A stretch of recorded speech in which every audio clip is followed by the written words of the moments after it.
आज की वीडियो में अपन एटॉमिक स्ट्रक्चर से रिलेटेड क्वेश्चंस वगैरह प्रैक्टिस करेंगे। थ्योरी वाला पार्ट मोस्टली अपना कंप्लीट हो गया, सिर्फ अपने कुछ ग्राफ बाकी है जो श्रोडिंगर वेव इक्वेशन से रिलेटेड, उसके अलावा अपन ने थ्योरी का पार्ट कंप्लीट कर लिया है। ठीक है, तो इसी सीरीज में बात करते हैं first question. The wave mechanical model of atom is based upon, कि भाई वेव मैकेनिकल मॉडल या श्रोडिंगर वेव मॉडल किस पे बेस्ड है आपका? द ब्रॉय वेवलेंथ पे, the Broglie concept of dual nature पे डिपेंडेंट है, हाइजेनबर्ग्स अनसर्टेनिटी पे डिपेंडेंट है, और श्रोडिंगर वेव इक्वेशन पे डिपेंडेंट है। इसका मतलब आपका आंसर क्या होगा? D, all of the above three. First part clear हुआ, वेव मैकेनिकल मॉडल। ठीक है, second question, N orbital is correctly describe by. Orbital का मतलब क्या हुआ? आप कौन से मॉडल के अकॉर्डिंग बात कर रहे हो? वेव मॉडल के अकॉर्डिंग बात कर रहे हो। और ऑर्बिटल में जो अपन ने फर्स्ट स्टेटमेंट लिखा था कि भाई ऑर्बिटल क्या रहेगा कि 3D स्पेस में वो जगह जहाँ पे इलेक्ट्रॉन फाइंडिंग का प्रोबेबिलिटी क्या होगा? मैक्सिमम होगा। और इलेक्ट्रॉन फाइंडिंग का प्रोबेबिलिटी अपन किससे बताते हैं? साइंस स्क्वायर के बेसिस पे बताते हैं। अपन किसके बेसिस पे बात करते हैं? साइंस स्क्वायर के बेसिस पे बात करते हैं। तो इसका आंसर क्या होगा आपका? ए। इसका आंसर क्या होगा आपका? ए, साइन स्क्वायर। क्लियर हुआ? ठीक है, तो अभी थर्ड क्वेश्चन है, द ऑर्बिटल एंगुलर मोमेंटम। अगर नॉर्मल एंगुलर मोमेंटम पूछते तो क्या बोलते? M V R is equal to क्या होता? N H upon 2 pi. But इन्होंने क्या पूछा है क्वेश्चन में? The orbital angular momentum. तो ऑर्बिटल एंगुलर मोमेंटम क्या रहता है? L is equal to square root of L into L plus 1 into H upon 2 pi, या स्क्वायर रूट ऑफ क्या होगा? L into L plus 1 H cross. यहाँ पे जो भी ऑप्शन दिए हुए हैं वो कौन सी टर्म में दिया हुआ है आपको? नॉर्मल अपन पहले सॉल्व कर लेते हैं, उसके बाद अपन देखते हैं क्या होगा इसका। डी की बात करते हैं। डी ऑर्बिटल के लिए अपन बोलते हैं सबसे पहले S P D F. L का वैल्यू 0 1 2। डी के लिए एल का वैल्यू क्या होगा आपका? 2 होगा। तो ये वैल्यू क्या आएगा? Square root of 2 into 3 into H cross. तो ये वैल्यू क्या आएगा? स्क्वायर रूट ऑफ, ये वैल्यू क्या आएगा अपने पास? Square root of 6 H cross. Square root of क्या आएगा? 6 एच क्रॉस। तो यहाँ पे आपका एच नहीं है, ये क्या होगा? H cross. एच नहीं है, ये क्या है? H cross. तो आपका आंसर क्या हो जाएगा? ए। तो डी ऑर्बिटल के लिए, डी इलेक्ट्रॉन के लिए ऑर्बिटल एंगुलर मोमेंटम क्या होगा आपका? Square root of 6 H cross. और एच क्रॉस क्या होगा? H cross is basically H upon 2 pi. H cross क्या होगा आपका? H upon 2 pi. H upon 2 pi. इतनी बात क्लियर हुई? ठीक है, अब बात करते हैं नेक्स्ट क्वेश्चन की। इसमें दिया हुआ है the following electron configuration of an atom in ground state is not correct because, कि 3s में 2 इलेक्ट्रॉन। अगर इसकी कॉन्फ़िगरेशन की बात करें तो क्या दिया हुआ है आपको? 3s2 3p4 हुआ। अब 3p4 में p में अपने पास 3 ऑर्बिटल हैं और 4 इलेक्ट्रॉन फिल करने हैं। हंस रूल क्या बोलता है कि सबसे पहले एक एक इलेक्ट्रॉन फिल कर दो और उसके बाद क्या करा देना? पेयरिंग। एक्चुअली ये कॉन्फ़िगरेशन होना चाहिए, बट इन्होंने क्या करा दिया? पहले ही पेयरिंग करा दी। इसका मतलब कौन सा रूल आपका वैलिड नहीं है? आप बाउ प्रिंसिपल तो ठीक है भाई, पहले 3p का एनर्जी कम रहता है किससे? 3d से, तो इलेक्ट्रॉन, ये तो अबाउट ठीक है। पाउलीज नहीं बात आ रही। Energy of the atom is not minimum, ये भी नहीं आ रहा। तो ये क्या आंसर होगा इसका? हंस रूल को क्या कर रहा है? वॉयलेट कर रहा है। हंस रूल को क्या कर रहा है आपका? वॉयलेट कर रहा है। इतनी बात क्लियर हुई? कोई प्रॉब्लम नहीं है? ठीक है, अभी अपन बात करते हैं नेक्स्ट क्वेश्चन पे। अभी अपन बात किससे कर रहे हैं? नेक्स्ट क्वेश्चन से। ठीक है, ये आप बाय फॉर्मूला भी सॉल्व कर सकते हो, और अगर आपने वो टेबल वाला बात याद रख रखा है कि 13.6 minus 3.4 minus 13.6 minus 3.4 minus 1.51 minus 0.85, अगर ये टर्म याद रख रखा है तो डायरेक्टली आप इसका आंसर बता सकते हो। तो अपने को पता है energy is equal to minus 13.6 multiply by Z square divided by N square. Hydrogen के लिए बात कर रहा है, जेड का वैल्यू कितना होगा हाइड्रोजन के लिए? 1। तो बोल रहा है पॉसिबल वैल्यू कौन सा होगा, तो भाई ये तो बताइए कौन सा पॉसिबल वैल्यू होगा, 3.4। बाय फॉर्मूला सॉल्व करो तो for n is equal to 2, E2 का वैल्यू क्या होगा, -3.4 इलेक्ट्रॉन वोल्ट। E2 का वैल्यू क्या होगा, -3.4 electron volt, -3.4 electron volt. I hope clear हुआ क्वेश्चन एग्जाम्पल नंबर 5। ठीक है, उसके बाद बात करते हैं नेक्स्ट। एक ऐसा क्वेश्चन आपको पेपर में भी, मान लीजिए कि भाई संडे को पेपर होगा, उसमें एक दो क्वेश्चन आपको ऐसे जरूर देखने को मिलेंगे। इसमें पूछ रखा है which of the following set of quantum number is और आर इनकरेक्ट, कि कौन सा क्वांटम नंबर आपका इनकरेक्ट है।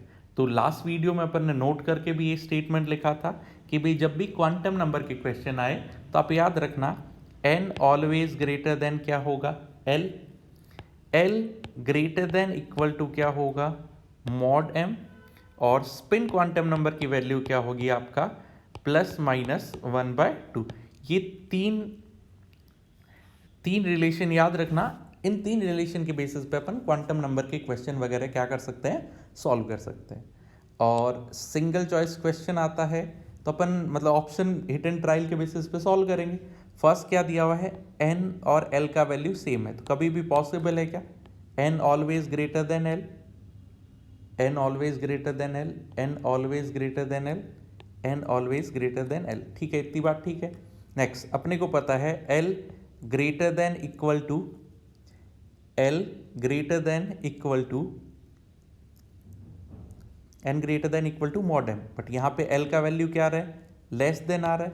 इसका मतलब ये वाला एक्सप्रेशन a और c क्या होंगे, करेक्ट नहीं होंगे, इनकरेक्ट है। नेक्स्ट ये एक्सप्रेशन ठीक है, l और m, इसका मतलब क्या हुआ, ये तो सही है, ये भी क्वांटम नंबर पॉसिबल है, और ये दोनों क्या होंगे आपके पास, ये दोनों क्वांटम नंबर पॉसिबल नहीं है।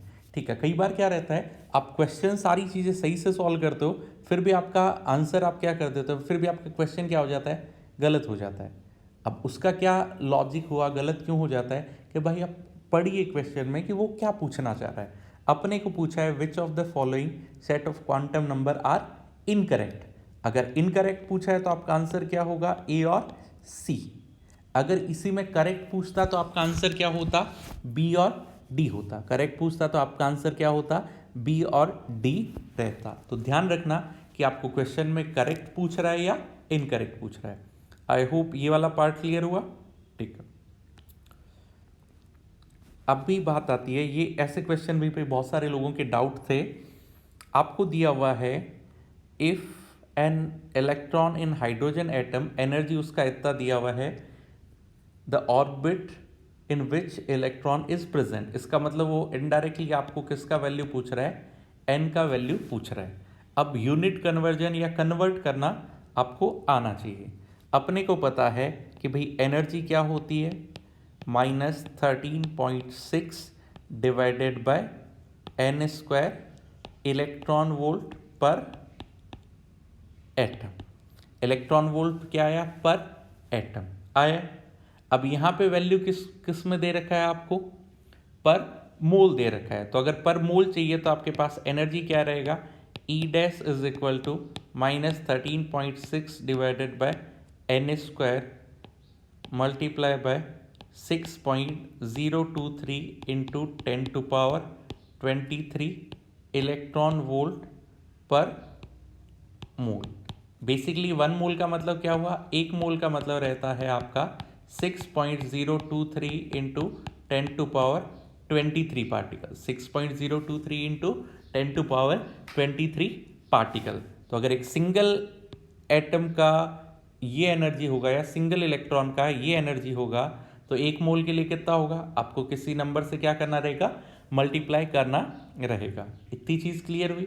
अभी आपके पास एनर्जी किस में आया, इलेक्ट्रॉन वोल्ट में आया। आपके पास एनर्जी किस में दिया हुआ है, इलेक्ट्रॉन वोल्ट में आया। और आपके पास क्वेश्चन में जो पूछ रहा है, क्वेश्चन में जो दिया हुआ है वो किस में दे रखा है आपके पास, किलो कैलोरी। क्वेश्चन में किस में दे रखा है आपका, किलो कैलोरी में दे रखा है। तो आप लोगों को पता रहना चाहिए कि भाई आपके पास 1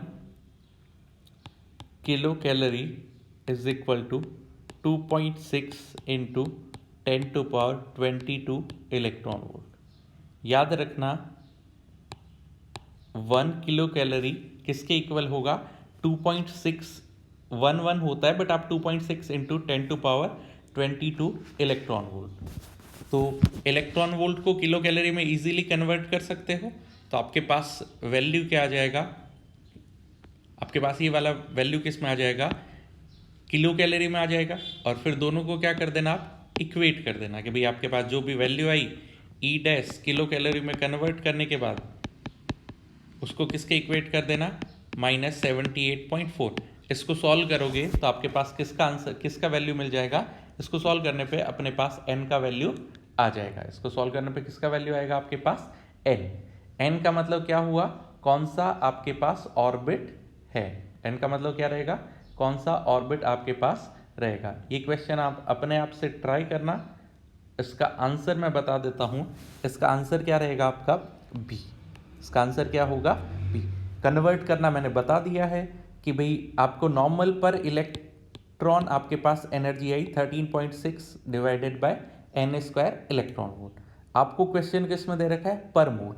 इसका मतलब आपको मल्टीप्लाई किससे करना रहेगा, 6.023 इंटू 10⁻23 से। कोई दिक्कत नहीं है। अब अगली बात, आपका एनर्जी किस में है, इलेक्ट्रॉन वोल्ट, बट आपको किस में कन्वर्ट करना है, किलो कैलोरी। और अपने को पता है 1 kilo calorie is equal to 2.6 into 10⁻22 electron volt. और जो आपके पास एनर्जी इलेक्ट्रॉन वोल्ट में है उसको इक्वेट कर देना किससे, -78.4 किलो कैलोरी पर मोल से। उसको सॉल्व करोगे तो किसका वैल्यू आ जाएगा, n। और n का वैल्यू आपके पास क्या रहेगा, n is equal to 2। n is equal to कितना है, 2। आई होप समझा सब लोगों को ये वाला पार्ट, ठीक है। नेक्स्ट अगला क्वेश्चन दिया हुआ है, what transition in the hydrogen spectrum would have the same wavelength as the Balmer transition of helium spectrum. Helium के लिए दे रखा है बाल्मर सीरीज के लिए। और बताइए बाल्मर सीरीज के लिए n इज इक्वल टू कितना होगा, अच्छा ये दे रखा है अपने को। तो अपने को पता है 1/λ इज इक्वल टू क्या रहता है, RZ², 1/2² माइनस 1/4²। यहाँ पे 2² आया तो क्या आया, 1/λ is equal to R into 2²। इसको लिख सकते हो 2² कॉमन आया, फिर भी आप नॉर्मल कॉमन के बिना सॉल्व करो तो क्या आया, 4² minus 2² divided by 2² multiply by 4²। 2² से कैंसिल हुआ, ये वैल्यू क्या आया, 1/λ इज इक्वल टू R। 4² कितना है, 16। 16 minus 4 is equal to 16 minus 4 is equal to कितना है आपका 12।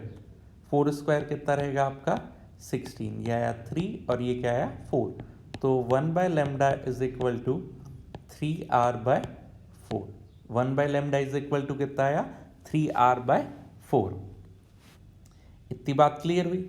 अब सेम आपको वैल्यू देखना है कि भाई और किसके लिए, ऑप्शन चेक करना रहेगा। अभी अपने को क्या करना रहेगा, ऑप्शन चेक करना रहेगा। तो आप ट्राई कीजिए एक बार ऑप्शन फर्स्ट कौन सा ट्राई कीजिए, 4 से 2 वाला ट्राई कीजिए। सेकंड फिर किसके लिए बात कीजिए, 3 से 2, 3 से 1, 2 से 1। ध्यान रखना इन चारों केस में अपने को किसके लिए बात कर रहे हैं, हाइड्रोजन स्पेक्ट्रम। अभी आप किसके लिए बात कर रहे हो, हाइड्रोजन स्पेक्ट्रम। इन चारों केस के लिए z इज इक्वल टू क्या कंसीडर करना, 1। z इज इक्वल टू क्या कंसीडर करना, 1। ठीक है, कोई प्रॉब्लम नहीं है। आप अपने आप ट्राई करना कि क्या आपका आंसर आता है, उसके बाद आंसर चेक कर लेना। नेक्स्ट कि भाई principal quantum number, azimuthal quantum number और मैग्नेटिक क्वांटम नंबर क्या रिप्रेजेंट करते हैं। तो बताइए इसका आंसर क्या होगा। तो अपने को पता है प्रिंसिपल क्वांटम नंबर क्या बताएगा, शेल। एजीमुथल क्या बताएगा, सब शेल। और मैग्नेटिक क्या बताता है आपका, ओरिएंटेशन बताता है।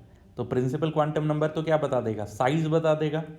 एजीमुथल क्या होगा आपका, शेप ऑफ ऑर्बिटल बता दिया। और मैग्नेटिक क्वांटम नंबर क्या बताएगा आपका, ओरिएंटेशन। मैग्नेटिक क्वांटम नंबर क्या बताएगा अपने पास, ओरिएंटेशन बताएगा। क्लियर हुआ ये वाला एग्जांपल भी, ठीक है, इजी था। I hope most of student ने पहले ही बता दिया होगा। Next, if the radius of second और second Bohr orbit of hydrogen atom is R2, then the radius of third Bohr orbit, कोई दिक्कत नहीं है, अपने को पता है R डायरेक्टली प्रोपोर्शनल टू क्या होगा आपका, R directly proportional to n square होता है, तो आप लिख सकते हो R2 divided by R3 is equal to 2 square divided by 3 square, तो R3 इज इक्वल टू कितना आएगा आपका 9/4 R2, R3 is equal to क्या आएगा आपका 9/4 R2। बताइए ऐसा कौन सा ऑप्शन आ रहा है, सी ऑप्शन। कि जब भी ऐसे क्वेश्चन आए कि भाई एक का रेडियस दिया हुआ है दूसरे का रेडियस पूछा है, डायरेक्टली रेशियो यूज करो, डायरेक्टली क्या यूज करो, रेशियो। एक्चुअली रेडियस होता है डिवाइडेड बाय जेड, हाइड्रोजन दे रखा है तो अपन ने जेड कंसीडर नहीं किया, और वैसे भी अगर कंसीडर करते तो जेड से जेड क्या हो जाता आपका, कैंसिल हो जाता। इतनी बात क्लियर है, इस एग्जाम्पल में कोई प्रॉब्लम नहीं है, ठीक है।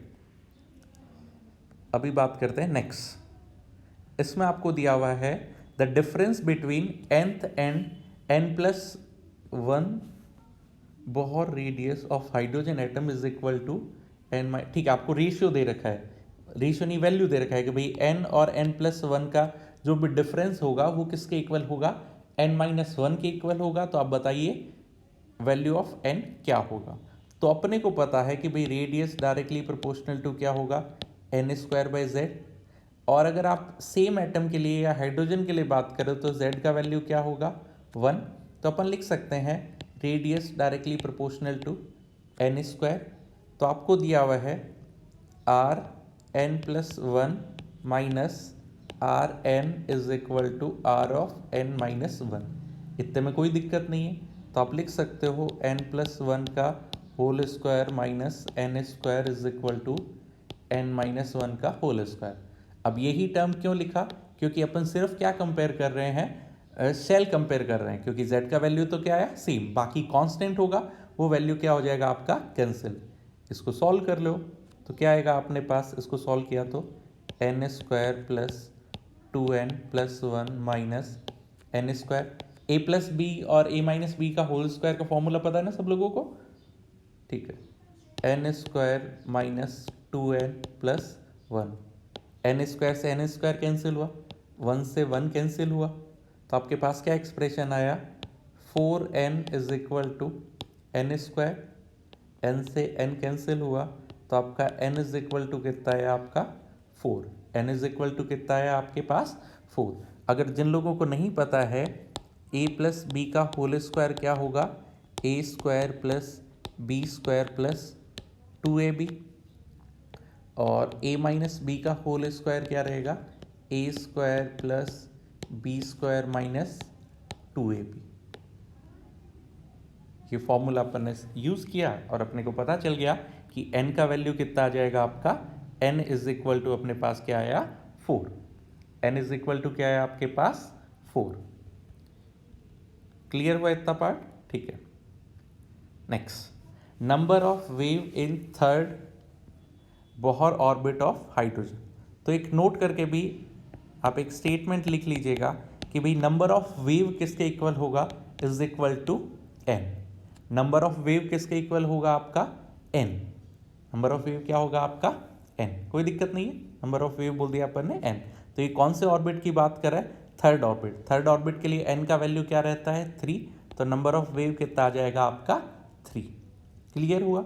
अब डिब्रॉय हाइपोथेसिस में 2-3 और पॉइंट लिखे थे, एक और लिखा था 2πr इज इक्वल टू क्या लिखा था अपन ने n लैम्डा, एक और लिखा था lambda is equal to h/p।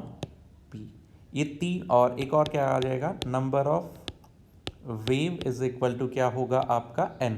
इसका मतलब कि भाई अगर आपका थर्ड, इसका मतलब क्या हुआ कि भाई आप इलेक्ट्रॉन को क्या बोलते हो, इलेक्ट्रॉन किस फॉर्म में रहेगा, वेव फॉर्म में रहेगा। इलेक्ट्रॉन किस फॉर्म में रहेगा, यहाँ तक एक वेव आया, इधर दूसरा वेव, और ये क्या आ गया आपका 3 वेव। तो अब नंबर ऑफ वेव की बात जब भी आएगी तो आप क्या बोलोगे कि भाई नंबर ऑफ वेव किसके इक्वल होगा n, और n क्या होगा आपका प्रिंसिपल क्वांटम नंबर, या जो भी आपका n इज इक्वल टू क्या आ जाएगा number of cell, n is equal to क्या आ जाएगा आपका नंबर ऑफ सेल।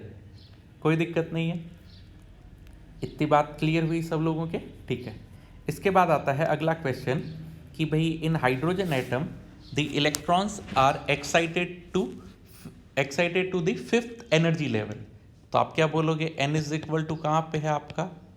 5 पे है। और पूछ रहा है टोटल पॉसिबल स्पेक्ट्रल लाइन। तो इसका मतलब वापस किधर आएगा आपका कि भाई अगर इलेक्ट्रॉन एक्साइटेड स्टेट में गया हुआ है तो वापस किधर आएगा आपका? ग्राउंड स्टेट में आएगा। वापस कहाँ पे आएगा आपका? Ground state. अगर कुछ भी नहीं दिया हुआ तो आप सोचना कि भाई इलेक्ट्रॉन वापस कहाँ पे आएगा आपका?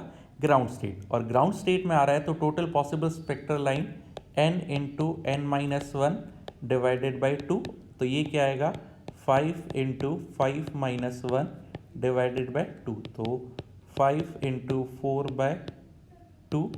तो क्या होगा? 5 इंटू 2 इज इक्वल टू कितना आया? 10। तो पॉसिबल स्पेक्ट्रल लाइन कितना आएगा आपका? 10। पॉसिबल स्पेक्ट्रल लाइन कितना आएगा आपका? 10। अब यहाँ पे अलग अलग क्वेश्चन पूछता। अगर इसमें पूछता total possible visible spectral line, अगर इसी में क्या पूछता? विजिबल स्पेक्ट्रल लाइन, तो क्या बोलते? 5 से 2 में जाता तब विजिबल, 5 से 2 वाला विजिबल। नेक्स्ट क्या होता?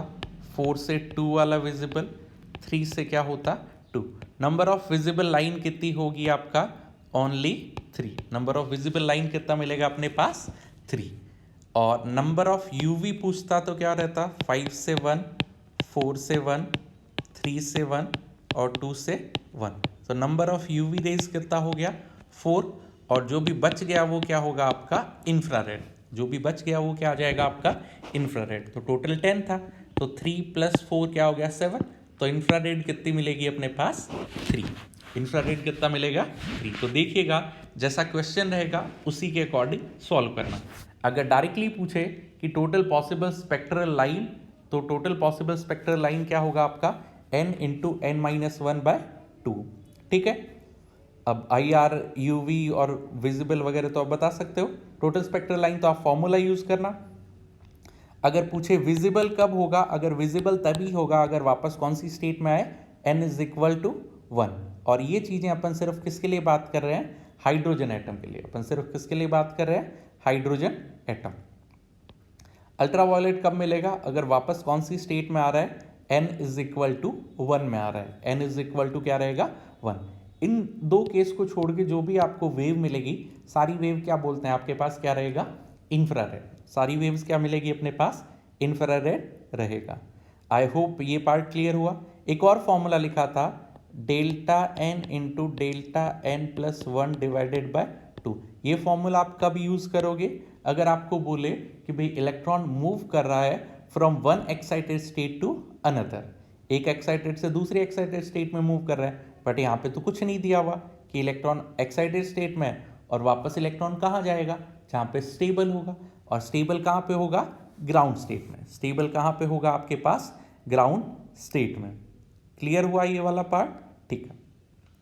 नेक्स्ट अगला क्वेश्चन दे रखा है कि the light of wavelength lambda science of metal surface with intensity x। Metal जो भी आपका वेवलेंथ, जो लाइट आ रहा है उसका वेवलेंथ दिया हुआ है लैम्डा, इंटेंसिटी क्या दिया हुआ है उसका? x। और ये बोल रहा है कि y इलेक्ट्रॉन पर सेकेंड वो रिलीज कर रहा है, और z क्या है आपका? एनर्जी। z का मतलब किसकी बात कर रहा है? Kinetic energy. और फिर क्वेश्चन में पूछ रहा है कि what will happen to y and z if x is double. x क्या है आपका? इंटेंसिटी है। अगर इंटेंसिटी इंक्रीज करोगे तो बताओ काइनेटिक एनर्जी पे क्या आएगा? काइनेटिक एनर्जी क्या आएगा आपका? No change. इसका मतलब z क्या होगा? z तो आपका चेंज नहीं होगा। और अगर आप इंटेंसिटी बढ़ा देते हो, इसका मतलब क्या कर रहा है? नंबर ऑफ फोटोन इंक्रीज कर रहे हो। और अगर इंटेंसिटी डबल कर रहे हो, इसका मतलब नंबर ऑफ फोटोन क्या कर दिया आपने? डबल कर दिया। तो आप क्या बोलोगे कि भाई जो नंबर ऑफ फोटोन है y का वैल्यू क्या आ जाएगा आपका? डबल हो जाएगा। और काइनेटिक एनर्जी जो कि z है वो क्या रहेगा आपका? सेम। काइनेटिक एनर्जी जो कि z है वो क्या रहेगा आपका? सेम रहेगा। इतनी बात क्लियर हुई सब लोगों के? तो इसका आंसर क्या हो जाएगा आपके पास कि भाई आपके पास y का वैल्यू तो डबल हो जाएगा। y का वैल्यू अपने पास क्या हो जाएगा, डबल हो जाएगा, और z का वैल्यू क्या रहेगा, सेम। क्लियर हुआ इतना? तो फोटो इलेक्ट्रिक इफेक्ट एक बार वापस से पढ़ना। फोटो इलेक्ट्रिक इफेक्ट में क्या रहता, क्या है कि अगर मेटल सरफेस पे अगर आप लाइट स्ट्राइक करो तो क्या होगा, एक इलेक्ट्रॉन रिलीज होगा, उसी इलेक्ट्रॉन को क्या बोलते हैं, फोटो इलेक्ट्रॉन। और वहाँ पे जो भी क्वेश्चन आते हैं उसका एक फॉर्मूला था, energy is equal to work function plus क्या होगा आपका, काइनेटिक एनर्जी।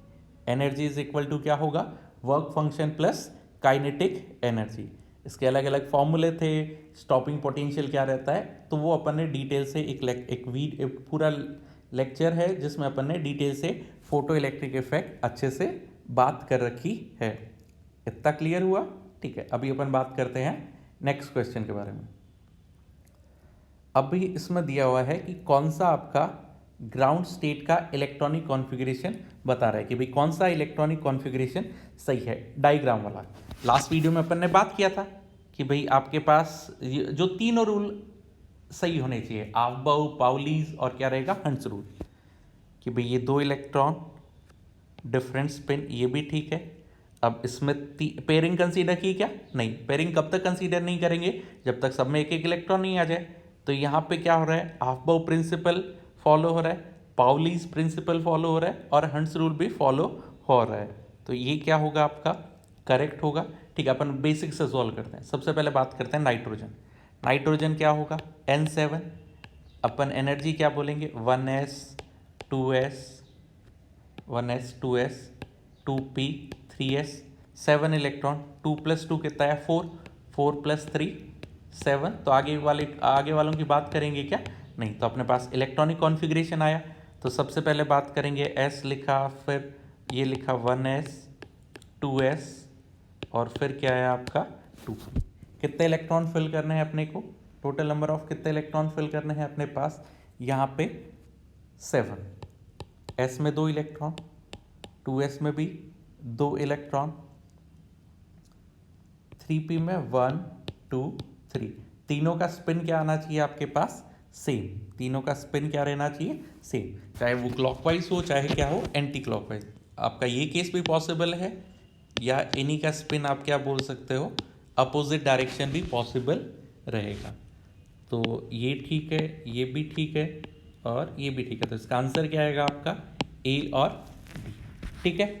अब कोई बोले कि भाई सी क्यों नहीं कंसीडर किया, कि भाई इनमें तीनों का स्पिन का डायरेक्शन क्या है आपका, डिफरेंट। और हंस रूल क्या बोलता है कि भाई अनपेयर्ड में आप बोलोगे उनका डायरेक्शन क्या रहेगा आपका, सेम। अनपेयर्ड वाले में डायरेक्शन क्या बोलोगे, आपके पास क्या रहेगा, सेम। इधर भी क्या स्टोरी आया, सेम स्टोरी है, कि भाई तीनों का स्पिन क्या रहना चाहिए, सेम, पैरेलल स्पिन। ये भी नहीं है, तो आपका बी भी गलत है, और सी ऑप्शन भी क्या है आपका, गलत रहेगा। तो आपका आंसर क्या होगा इसका आंसर होगा ए और A and D. A and D, nitrogen का ग्राउंड स्टेट का कॉन्फ़िगरेशन क्या होगा, ए और डी। आइदर इनका डायरेक्शन क्या बोलोगे, क्लॉकवाइज होगा तीनों का, या तीनों का डायरेक्शन क्या होगा, एंटी क्लॉकवाइज। और अपन देख के नहीं बता सकते कि ये क्लॉकवाइज है कि एंटी क्लॉकवाइज इलेक्ट्रॉन्स। ठीक है, तो इस सीरीज में नेक्स्ट क्वेश्चन की बात करते हैं अपन। ठीक है, ये आपका लास्ट क्वेश्चन रहेगा। इसमें बोल रखा है, ध्यान रखना जब भी स्टेटमेंट के क्वेश्चन आए तो ध्यान रखना कि आपको करेक्ट स्टेटमेंट पूछ रहा है कि इनकरेक्ट की बात कर रहा है। तो यहाँ पे पूछ रहा है कौन से स्टेटमेंट गलत रहेंगे। तो पहला क्वेश्चन है, the value of L is equal to 0, electron distribution is spherical. L is equal to 0 का मतलब क्या हुआ, s ऑर्बिटल हुआ। तो बताइए s ऑर्बिटल का शेप क्या रहेगा आपके पास, s ऑर्बिटल का शेप अपने पास रहता है स्पेरिकल। अगर स्पेरिकल शेप हुआ तो क्या बोलोगे, इनका डिस्ट्रीब्यूशन क्या है आपका, स्पेरिकल। तो इसका मतलब ये स्टेटमेंट क्या है आपका, सही रहेगा। ठीक है, नेक्स्ट, द शेप ऑफ, अगला दिया हुआ है, the shape of orbital is given by magnetic quantum number. गलत है। मैग्नेटिक क्वांटम नंबर क्या बताएगा आपका, ओरिएंटेशन बताएगा। N L M और S, 3 क्वांटम नंबर है। N क्या बताएगा, कौन सा शेल रहेगा, L क्या बताएगा, कौन सा सब शेल बोल दो या शेप ऑफ ऑर्बिटल की बात करोगे, m क्या बताएगा आपका, ओरिएंटेशन की बात करेंगे, और s क्या बताएगा, स्पिन क्वांटम, स्पिन, कि भाई आपका क्लॉकवाइज रोटेट कर रहा है कि एंटी क्लॉकवाइज। इसका मतलब ये स्टेटमेंट क्या हो गया आपका, गलत। ये स्टेटमेंट क्या हो गया अपने पास, गलत, false. Next, angular momentum of 1s 2s 3s, angular momentum क्या रहता है, L is equal to square root of L into L plus 1 into h upon 2 pi, h upon 2 pi. इतनी बात ठीक है, कोई दिक्कत नहीं है, ठीक है। अब 1s 2s 3s कोई भी हुआ, सबके लिए L का वैल्यू क्या होगा, 0। इसका मतलब तीनों के लिए एंगुलर मोमेंटम क्या होगा आपका, 0, 0 और बोल दिया क्या है, इक्वल, तो ये भी स्टेटमेंट क्या होगा आपका, सही रहेगा, ठीक है। नेक्स्ट क्वेश्चन दिया हुआ है, इसमें नेक्स्ट स्टेटमेंट में दिया हुआ है कि आपके पास in atom all electron travels with same velocity. ये स्टेटमेंट क्या है, गलत है। वेलोसिटी डायरेक्टली प्रोपोर्शनल टू क्या होगा, z/n। डिफरेंट सेल में होंगे तो उनका वेलोसिटी भी क्या होगा, डिफरेंट होगा। डिफरेंट सेल में हुए तो उनका स्पीड बोल दिया, वेलोसिटी वो भी क्या रहेगा आपके पास, डिफरेंट रहेगा। आई होप इतना पार्ट क्लियर हुआ सब लोगों के, कोई दिक्कत नहीं है। तो अभी क्वेश्चन में आपको क्या पूछा है कि कौन सा स्टेटमेंट आपका गलत रहेगा, तो फॉल्स का क्या आंसर हो जाएगा आपका, कि भाई बी और डी क्या है आपका, फॉल्स स्टेटमेंट है। तो आपका आंसर क्या होगा, बी एंड डी। आंसर क्या होगा, B and D. Oh sorry, एक और क्वेश्चन है लास्ट, तो वो नहीं था, ये लास्ट क्वेश्चन है अपने पास। क्वेश्चन नंबर 20, इसमें पूछ रखा है कि कौन सा स्टेटमेंट आपका करेक्ट है। तो जब कभी भी लैंग्वेज का क्वेश्चन आता है तो सिली मिस्टेक अपने पास हो जाता है कि भाई कई बोलते हैं कि भाई सर हमने सब कुछ सही से सॉल्व किया है, बट फिर भी अपना एंड टाइम में अपन ने गलत मार्क कर दिया कि भाई ए की जगह बी लिख दिया। ऐसा क्यों होता है, तो देखना क्वेश्चन में क्या पूछा है आपको, ट्रू स्टेटमेंट पूछा है कि फॉल्स पूछा है। तो इसने क्या बोला है, करेक्ट स्टेटमेंट अपने को बताना रहेगा, ठीक है। तो बोल रखा है कि there are 7 principal electron energy level. ऐसा तो नहीं, अगर बात करें कि भाई there are 7 principal electron energy level, ये एक्चुअली ये वाला पार्ट आप लोगों ने अभी तक नहीं पढ़ा, क्योंकि ये आपका पीरियडिक टेबल का क्वेश्चन है। ये कहाँ है, इस पार्ट को छोड़ दो, इस ऑप्शन को, कि भाई पीरियडिक टेबल में अपन बोलते हैं कि भाई आपके पास टोटल नंबर ऑफ सेल कितने बात करते हैं, टोटल नंबर ऑफ सेल कितना बात करते हैं, 7। तो कितने एनर्जी लेवल हो गए आपके पास, प्रिंसिपल 7 एनर्जी लेवल आपके पास हो गए, ठीक है। अगला question, the second principal energy level can be have 4 sub energy level and contain maximum number of 8 electron, ठीक है। अब अपन बात करते हैं सेकंड प्रिंसिपल का, मतलब n इज इक्वल टू 2 की बात कर रहे हैं, n इज इक्वल टू 2 की बात करें तो या second principal energy level n is equal to 2, second principal energy level can have 4 n is equal to, ठीक है। अगर एनर्जी लेवल की बात करें मल्टी इलेक्ट्रॉन में, 1s के बाद क्या आएगा 2s, 2s के बाद क्या आएगा 2p। तो सेकेंड एनर्जी लेवल क्या आएगा आपका 2s आएगा। और 2s में बताइए कितने आपके पास 2s में टोटल नंबर ऑफ ऑर्बिटल्स कितने होते हैं आपके पास, 1, और मैक्सिमम नंबर ऑफ इलेक्ट्रॉन कितने रह सकते हैं, 2। बट अपने को क्वेश्चन में कितना दिया हुआ है, 8। तो आपका आंसर क्या रहेगा, गलत। अपने पास कितने होंगे, मैक्सिमम 2 इलेक्ट्रॉन रहते हैं। इसका मतलब ये वाला स्टेटमेंट भी क्या हो जाएगा आपका, ये वाला स्टेटमेंट क्या होगा, फॉल्स, ठीक है। अगला क्वेश्चन, अगला दिया हुआ है अपने को कि भाई the m energy level can have maximum number of 32 electron. Maximum number of electron कितना दे रखा है, 32। तो m का मतलब क्या होगा, k, l और m लिखा, और मैक्सिमम नंबर ऑफ इलेक्ट्रॉन याद करो क्या लिखा था अपन ने, 2 इंटू एन स्क्वायर। एन का वैल्यू कितना होगा, 0, 1 और 2, सॉरी गलत लिख दिया, एन का वैल्यू 1, 2 और 3। तो आपका आंसर क्या आएगा, 2 into 3 square, 2 into 9 is equal to कितना आएगा आपका 18 इलेक्ट्रॉन, और यहाँ पे कितना दिया हुआ है 32। इसका मतलब ये आंसर भी क्या होगा आपका, फॉल्स। ये भी फॉल्स, सेकेंड वाला भी फॉल्स, फर्स्ट वाला ट्रू रहता है, बट अभी तक अपन ने वो चीज़ नहीं पढ़ रखी। वो अपन कहाँ पे बात करेंगे, पीरियडिक टेबल में बात करेंगे। Next, the 4s sub energy level is at lower energy than 3d। Energy में बात कर रहे हैं किसका, 3d और 4s, तो अपन ने लिखा 4s और 3d। वैसे तो अपने को पता है 4s का एनर्जी कम रहता है 3d से, बट फिर भी आप सॉल्व करना चाहो तो अपन बोलेंगे n+l रूल के बेसिस पे बता सकते हैं। इसका n+l क्या होगा, 4+0, इसका n+ क्या होगा, 3+2, एक 4 है और एक है वैल्यू 5, तो बताइए किसका एनर्जी कम होगा, 4s का एनर्जी कम होगा। इसका मतलब ये स्टेटमेंट क्या है आपका, ट्रू। और क्वेश्चन में क्या पूछा था, कौन सा स्टेटमेंट करेक्ट है, तो आपका आंसर क्या होगा, A and D. A part अभी तक आप लोगों ने नहीं पढ़ा, अपन ने सिर्फ कौन से पार्ट की बात की है, डी पार्ट की।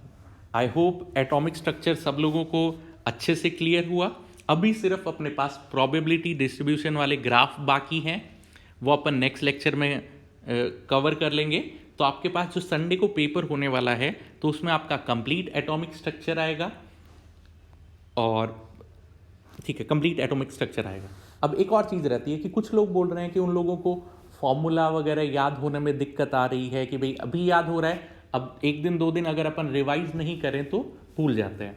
तो आप क्या करना कि भाई अपना चैप्टर कंप्लीट हो जाएगा नेक्स्ट वीडियो के बाद, तो आप एक काम करना, एक पेज पे जितने भी आपके पास फॉर्मूलाज रहेंगे वो चैप्टर कंप्लीट होने के बाद आप लिख लेना, फॉर्मूला जितने भी होंगे एक साथ आप लिख लेना, और आप ट्राई करना कि भाई दिन में 5-7 मिनट आप उन फॉर्मूला को रिवाइज कर लो, और 2-4 बार अगर आप फॉर्मूला वही देखोगे या लिखोगे तो इतने में आप लोगों को वो चीज़ें अच्छे से क्या हो जाएगी, याद हो जाएगी। ठीक है, और होमवर्क में अभी आपको एक असाइनमेंट भी और अपलोड किया हुआ रहेगा, वो आप सॉल्व करना, और एक्सरसाइज अब आप पूरा सॉल्व कर सकते हो। एटॉमिक स्ट्रक्चर का जो अपन ने एक्सरसाइज अपलोड कर रखा है वो आप 1, 2, 3 तीनों सॉल्व कर सकते हो। ठीक है, ओके, थैंक यू।